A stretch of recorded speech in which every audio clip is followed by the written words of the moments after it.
Bonjour, futur conseiller client. Quelle belle journée! Notre deuxième épisode de la formation des centres d'appel. Nous allons parler de 4 points. Historique des centres d'appel au Maroc, activités au sein des call centers, les étapes des entretiens, salaire et conditions de travail. Commençons. Depuis les années 2000 ou un peu plus avant, des sociétés françaises ont commencé à délocaliser une partie de leur activité au Maroc.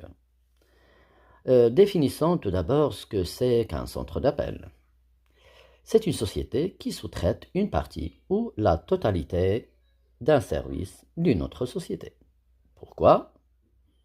Parce que le centre d'appel est spécialisé dans son domaine et il propose son service à un coût intéressant tout en respectant certaines normes. De par sa proximité géographique de l'Europe, de la stabilité politique et de la nature du marché du travail, des connaissances linguistiques, de la faculté d'adaptation et d'amélioration, le Maroc constitue un choix optimal pour les centres d'appel, ou pour planter les centres d'appel.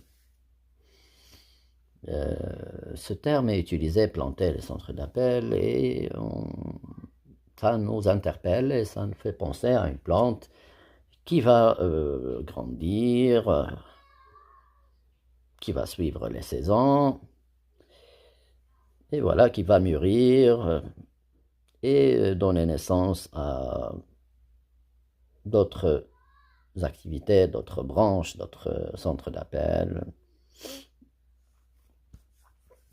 Cela a été confirmé par l'épanouissement des centres d'appel et par le nombre de collaborateurs qui grandit chaque jour.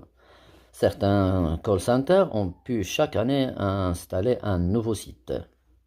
Un site veut dire généralement un immeuble bien équipé et dédié aux activités courantes des call centers. Les call centers ont commencé par les grandes villes qui regorgent les étudiants et les rechercheurs d'emploi, car le grand challenge de ces boîtes est le recrutement. Ainsi, nous trouvons au sein des grandes boîtes un espace recrutement.